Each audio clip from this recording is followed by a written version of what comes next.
बिस्मिल्लाहिर्रहमानिर्रहीम। अस्सलामुअलैकुम। सबसे पहले दुरूद पाक, अल्लाहुम्मा सल्ली अला मुहम्मदिन व अला आलि मुहम्मदिन व बारिक वसल्लिम। हमारा जो आज का मौजू है ना, उसका नाम है मकामे इब्राहीम। आम में से जो लोग उम्रे पे या हज पे गए हैं उनको अच्छी तरह मालूम होगा कि मकामे इब्राहीम कहाँ है और क्या है। उसमें हज़रत इब्राहीम अलैहिस्सलाम के पाँव के निशान वाला पत्थर है, जिसको हम लोग बड़ा मुतबर्रक पत्थर समझते हैं। उसके बारे में चंद बातें करेंगे, तवज्जो से सुनिएगा। और अगर हो सके ना तो कोशिश करके हमारे यूट्यूब चैनल को सब्सक्राइब कर लें, ताकि आपको रूटीन से अच्छी वीडियोस ना मिलती रहें।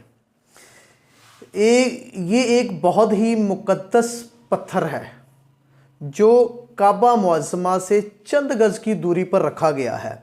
ये वही पत्थर है जब हज़रत इब्राहीम अलैहिस्सलाम खाना काबा की तामीर फरमा रहे थे और दीवारें सर से ऊंची हो गई, यानी कि एक होता ना सर तक काम कर लिया, उससे ऊपर हो गई। तो इसी पत्थर पर खड़े होके हज़रत इब्राहीम अलैहिस्सलाम ने काबे की दीवारों को मुकम्मल किया। और इसका मौजज़ा ये है कि ये पत्थर मोम की तरह नरम हो गया, यानी कि आप जिस तरह काम करते थे ना, ऊपर जाते थे, पत्थर आपके साथ साथ ऊपर जाता रहता था, आपको ऊंचा करता था। आपके पाँव के निशान इसके ऊपर लगे हैं, ये नरम हो गया। इसके ऊपर ना आपके पाँव के निशान बहुत ही गहरे पड़ चुके हैं और आपके कदमों की बदौलत इस मुबारक पत्थर की फजीलत और अज़मत में भी चार चांद लग गए कि अल्लाह पाक ने अपनी मुक़द्दस किताब में इसको दो जगह इरशाद फरमाया। एक जगह तो इरशाद फरमाया जिसका तर्जुमा है, काबा मुकर्रमा में खुदा की बहुत ही रोशन और खुली हुई निशानियां हैं। इन निशानियों में से एक निशानी मकामे इब्राहीम है। और दूसरी जगह इस पत्थर की अज़मत का इस तरह ऐलान हुआ जिसका तर्जुमा है, यानी ए ईमान वालो, काबे के बाद 2 रकतों में तुम मकामे इब्राहीम को नमाज की जगह बना लो। यानी हमारे उम्रे में उम्रा अदा करते हैं ना, तो उम्रे के अरकान अदा करते हुए ये 2 रकत नमाज नवाफिल अदा करना ज़रूरी है। यानी कि मकामे इब्राहीम के पास 2 रकत नमाज पढ़ना ज़रूरी है। ये बाबरकत पत्थर तकरीबन 4000 बरस का तवील ज़माना गुज़र गया। इस पर हज़रत इब्राहीम खलीलुल्लाह के मुबारक पाँव के निशान पड़ गए। 4000 बरस का ज़माना गुज़र गया। ये पत्थर खुले आसमान के नीचे पड़ा रहा। इस पर 4000 बरसातें गुज़र गईं।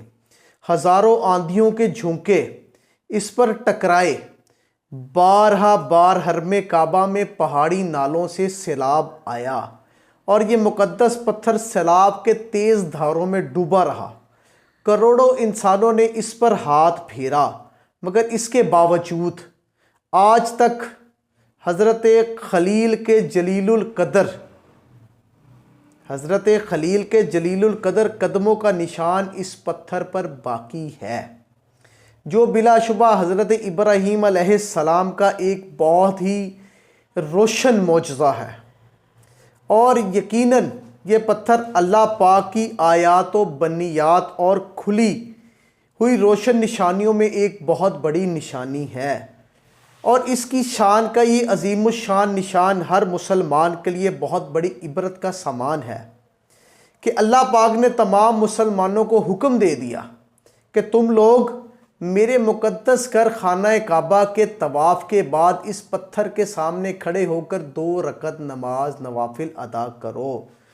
तुम लोग नमाज तो मेरे लिए पढ़ो, सजदा तो मेरे लिए करो, लेकिन मुझे ये महबूब है। अल्लाह पाक फरमा रहा है कि तुम लोग नमाज मेरे लिए पढ़ो, सजदा मेरे लिए करो, मगर मुझे ये महबूब है कि सजदे के वक़्त तुम्हारी पेशानियाँ इस मुक़द्दस पत्थर के पास ज़मीन पर लगें, जिस पत्थर पर मेरे खलील जलील हज़रत इब्राहीम अलैहिस्सलाम के मुक़द्दस कदमों के निशान बने हुए हैं। मुसलमानों, मैं आपसे कहना चाहूँगा कि मकामे इब्राहीम की अज़मत शान से हमें यह सबक हासिल होता है कि जिस जगह अल्लाह पाक के मुक़द्दस बंदों का कोई निशान मौजूद हो, वो जगह अल्लाह ताला के नज़दीक बहुत ही अज़मत और बरकत वाली होती है।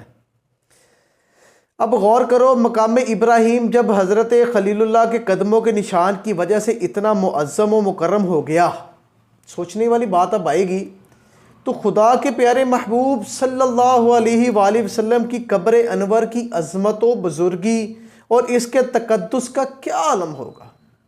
ज़रा सोचिएगा, जहाँ हबीब खुदा का सिर्फ निशान ही नहीं बल्कि खुदा के प्यारे महबूब सल्लल्लाहु अलैहि वसल्लम का पूरा जिस्म अक़दस मौजूद है और इस ज़मीन का ज़र्रा ज़र्रा नबूवत की तजल्लियों से रश्क आफताब वगैरह महताब बना हुआ है, इनके महक रहा है। मुसलमानों, काश कुरान मजीद की ये आयतें लोगों की आंखों में ईमान बसीरत का नूर पैदा कर दें ताकि लोग कब्र अनवर की ताज़ीम व तकरीम के दोनों जहां में मुकर्रम व मुअज़्ज़म बन जाए और इसकी तौहीन और बेअदबी करके शैतानी पंजा में गिरफ्तार ना हो जाए और जहन्नम के अज़ाब में ना पड़ जाएं। और काश इन चमकती हुई आयात बनियात से नजदियों और वहाबियों को इबरत हासिल हो जो हजूर सल्लल्लाहु अलैहि वसल्लम की कब्र को, अल्लाह अकबर, आका अलैहिस्सलाम की जो कब्र अनवर है ना, वो इतनी अहमियत की हामिल है कि चाहे शैतान नजदी भौंकते रहे, हमें उनसे कोई फ़र्क नहीं पड़ेगा। वो लोग चाहे जितनी मर्जी बेअदबी कर लें, हाजी हाजी शिरक, हाजी बिद्दत, इस तरह की बातें सुनने को मिलती हैं जब आप मदीने शरीफ में जाओ। अजीब अजीब चीज़ें देखने को मिलती हैं। हम सोचते हैं कि यहाँ पर हमारे मोहब्बत वाले भाई खड़े होने चाहिए, मगर अल्लाह पाक ने उनकी ड्यूटी लगाई है तो कुछ ना कुछ उसमें राज तो होगा ना। तो काश इन नजदियों को आका अलैहिस्सलाम की कब्र अनवर की इज़्ज़त करनी आ जाए। ये आका अलैहिस्सलाम की कब्र अनवर को मट्टी की ढेरी कहकर इसकी तौहीन और बेअदबी बंद कर दें और गुंबद खजरा को महमद करने, मस्मार करने और निशान कब्र मिटा देने का जो प्लान बनाते हैं ना, नाउज़ुबिल्लाह, वो इन चीज़ों से बाज आ जाएं। अल्लाह पाक हमें आका अलैहिस्सलाम की कब्र अनवर की इंतहाई अदब व एहतराम के साथ बात करने की तौफीक अता फरमाए। हम लोग आका अलैहिस्सलाम की शान में गुस्ताखी नहीं कर सकते और ना ही हो सकेगी, मगर हमारे नामो निशान मिट जाएंगे जो इस तरह की बातें सोचते हैं। तो खुदारा मैं इन लोगों को दावत देता हूँ कि बाज आ जाएं, बाज आ जाएं, बाज आ जाएं, क्योंकि जब क़यामत में सरकार का सामना होगा तो क्या मुंह दिखाएंगे, क्या बोलेंगे सरकार को। सरकार फरमाएंगे कि तू मेरा उम्मती ही नहीं, तो दुनिया में लोगों को भटकाता था, लोगों के साथ गलत बातें करता था, तुझे नहीं पता था कि मैं अपनी कब्र मुबारक में ज़िंदा हूँ, मैं सारा कुछ देख नहीं रहा था। क्योंकि सबसे पहले सरकार जन्नत में जाएंगे। आका अलैहिस्सलाम उस वक़्त तक जन्नत में नहीं जाएंगे जब तक अपने एक एक उम्मती को साथ ना ले लें। तो लिहाजा कोशिश किया कीजिए कि बेअदबी से बचा कीजिए।